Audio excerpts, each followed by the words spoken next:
95 का 113 देखते हैं, 130।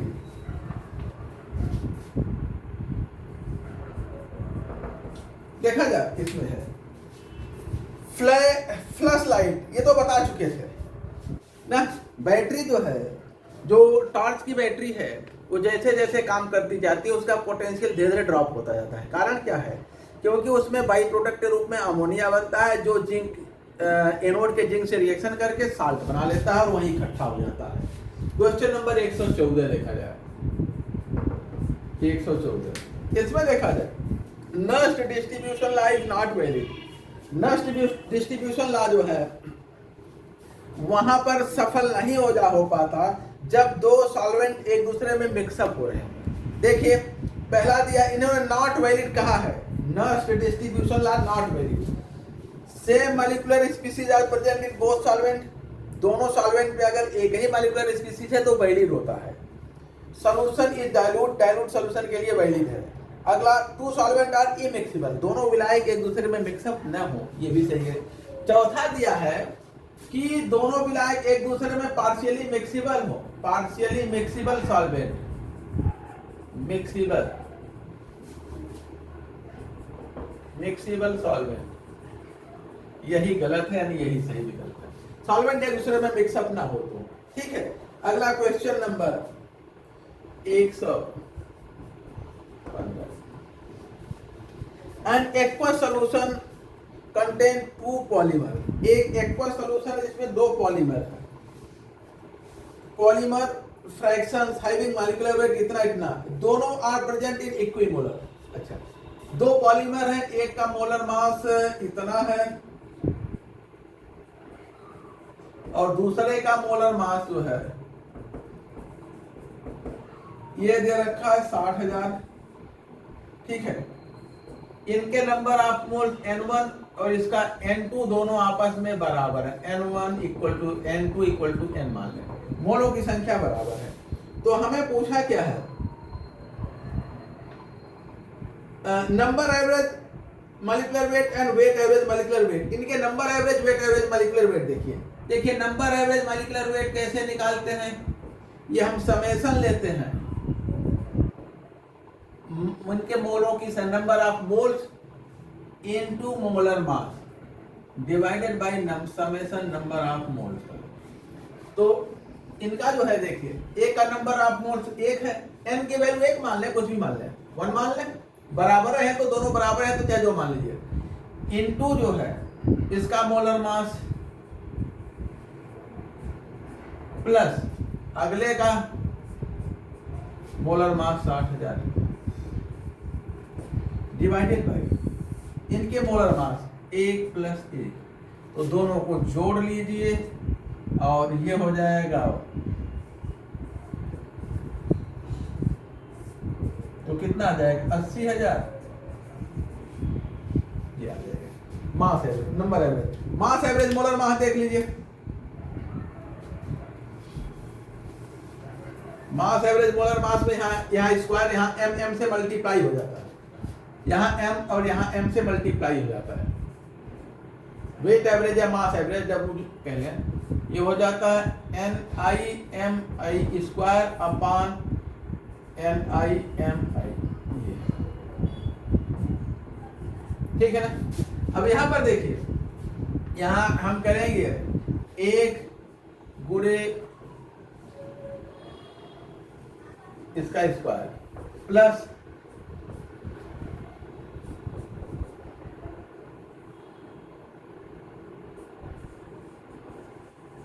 स्क्वायर डिवाइडेड बाय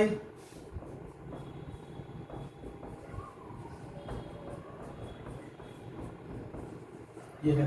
तो यहाँ एक स्क्वायर से इसको देख लीजिए, कैंसिल तो ऐसे करना उचित नहीं है क्योंकि दोनों प्लस में है ना। अब इसको गुणा कर लीजिए, गुणा करके कैंसिल कर लीजिए, इसको सॉल्व कर लेंगे तो ये हाँ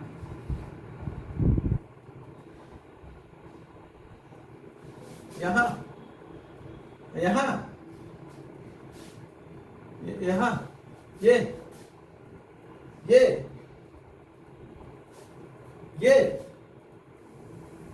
1 इंटू इतना प्लस 1, ये 1 इंटू इतना,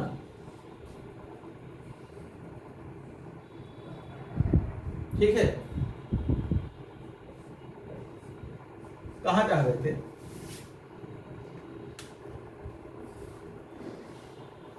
अब इसको सॉल्व कर लेंगे, 85 आएगा, ठीक ना, ये 85 है। वेट एवरेज हमेशा ज्यादा होता है नंबर एवरेज से, ठीक है।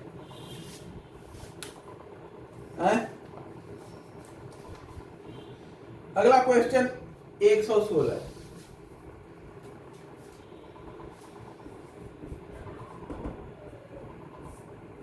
ये मैंने एग्जाम्पल के तौर पे जब पढ़ाया पॉलीमर, वहां यही एग्जाम्पल कराया है, सवाल यही एग्जाम्पल ग्रुप में आपको कराया है।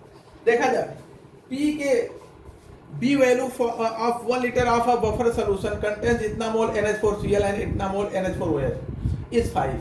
तो पीएस क्या है, ठीक है ना। देखिए क्वेश्चन नंबर 116 में इसमें जो है एक बफर है, उसमें क्या है 0.01 मोल NH4Cl प्लस 0.1 मोल NH4O। तो ये वीक एसिड और उसी वीक एसिड का स्ट्रॉन्ग बेस के साथ साल्ट है, वीक एसिड और उसी वीक एसिड का स्ट्रॉन्ग बेस के साथ साल्ट है ना। वीक एसिड, वीक बेस और उसी वीक बेस का स्ट्रॉन्ग एसिड के साथ साल्ट है, बफर है ये। चले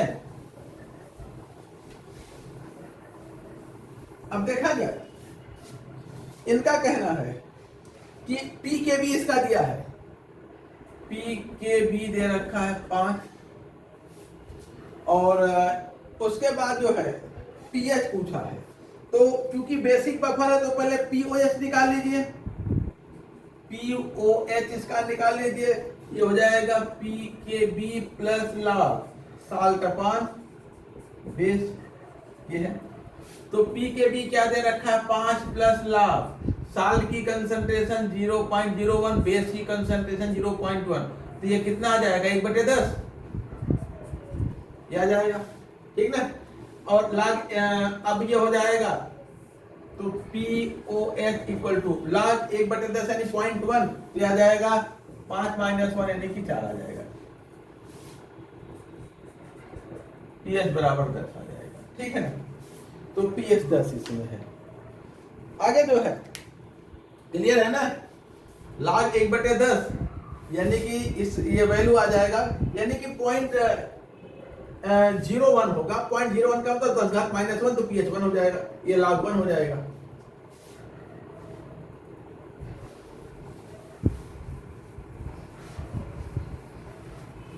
आगे देखा जाए,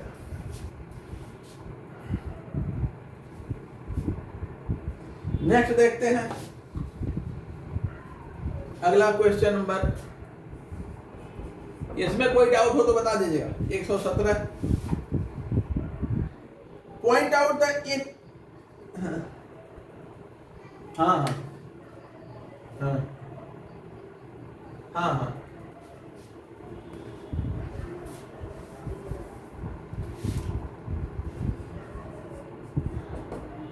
ठीक है ना।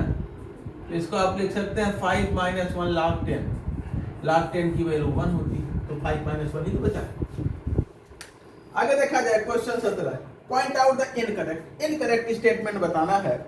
अ singlet state is less stable, less reactive than a triplet state. Singlet state जो है कैसा होता है, सिंगलेट स्टेट लेस स्टेबल होता है, तो ये मोर रिएक्टिव होगा ना, यही गड़बड़ है, यही गड़बड़ है और ये सही है। इन्होंने लेस रिएक्टिव दे रखा है, ठीक है ना, लेस स्टेबल और लेस रिएक्टिव, ठीक है ना। तो यही गड़बड़, पहला ही विकल्प, बाकी सब सही है। अगला देखा जाए, नेक्स्ट जो है क्वेश्चन 118 है।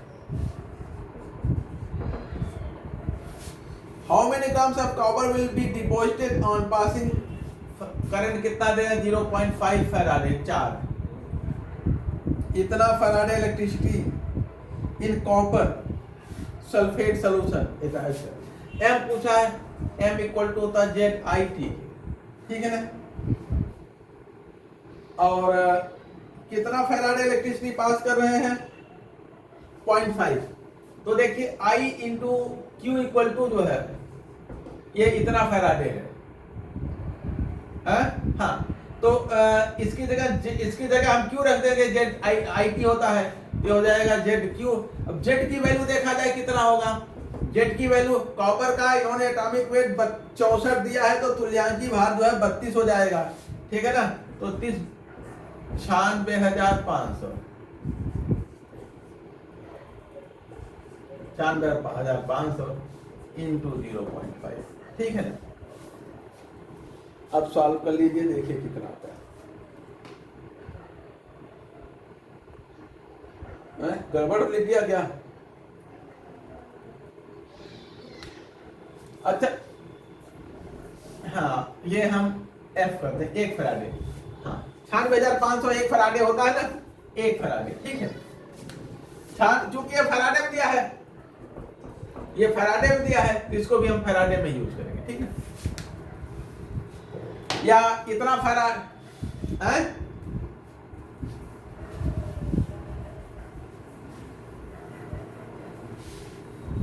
देखिए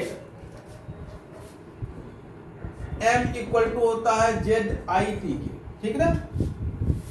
और I इंटू टी ये फराडे होता है, ये दिया है कितना 0.5 फराडे, या हम कहें 96,500 बटे 2 कूलाम होता है। आधा फराडे इतना कूलाम के बराबर होता है, क्लियर ना। IT कितना दिया है 0.5 फराडे यानी इतना कूलाम। अब Z की वैल्यू क्या हो जाएगी, Z जो है कॉपर का तुल्यांकी भार 32 दे रखा है बटे 96,500, ये कॉपर का इलेक्ट्रोकेमिकल इक्विवेलेंस होता है, वैल्यू रख दीजिए। तो M इक्वल टू हो जाएगा Z की जगह 32 बटे 96,500 इंटू इतने की जगह क्या रखेंगे, इतने की जगह तो ही रखेंगे 96,500 बटे 2। अब देख लीजिए 16। अगला देखा जाए क्वेश्चन नंबर 1 से 19। ये रिएक्शन दे रखे हैं इन्होंने, और इनका कहना है कि रिएक्शन 2 स्टेप में पूरी होती है। देखिए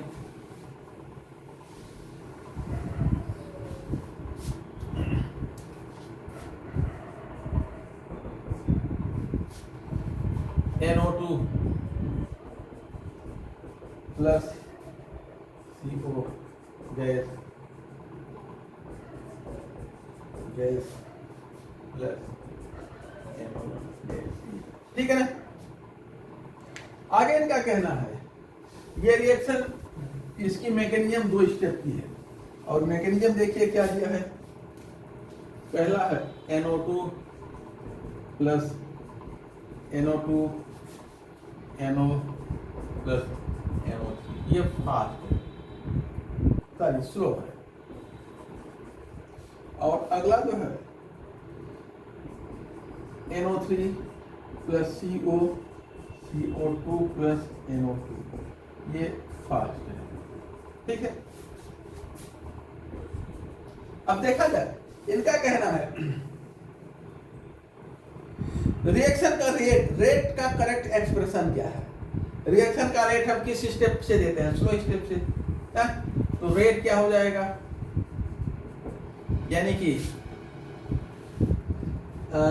चेंज इन कंसंट्रेशन NO2 का minus change in concentration of NO2 upon change in time, ये किसके बराबर हो जाएगा। इसमें नाइट्रोजन के 2 मोल है ना स्लो स्टेप में, तो ये होगा कि NO2 इन्होंने दे रखा है, एक ही मोल का एक ही मोल इन्होंने व्यक्त किया है, घात कुछ नहीं लगा है, अर्थात ये गलत है, ठीक है। 2 मोल है तो यहाँ 2 होना चाहिए, ये गलत है। और दूसरा विकल्प देखिए क्या दे रखा है, रेट इसकी सांद्रता के टर्म में, ठीक है, minus change in concentration of CO upon change in time. और उसके बाद ये भी दे रखे हैं के NO2, ये भी गलत है। तीसरा देखिए क्या दे रखे हैं, रेट बराबर minus change in concentration of NO2 with change in time, concentration घट रहा है तो नेगेटिव साइन है, ठीक है। और उसके बाद के NO2 की पावर 2, यही सही है, क्योंकि NO2 के कितने मोल यहाँ स्लो स्टेप पे यूज हो रहे हैं, दो कंसंट्रेशन टर्म है, यहाँ घात कितना आ जाएगा, 2 आ जाएगा, ठीक है ना। तो हाँ आणविकता तो होगी। हाँ आगे देखते हैं नेक्स्ट वीडियो। अगला क्वेश्चन नंबर 120, लास्ट क्वेश्चन। ये कंपाउंड दिए हैं और उनके बॉन्ड लेंथ, मॉलिक्यूल 120 और bond length, carbon carbon bond length, ethane,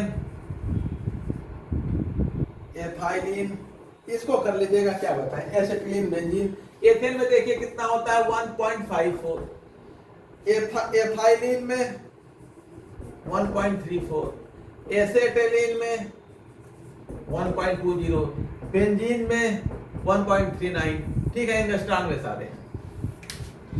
अब ये खत्म होता है। अब आ जाइए 96 पर, ठीक है ना। अब आते हैं 96।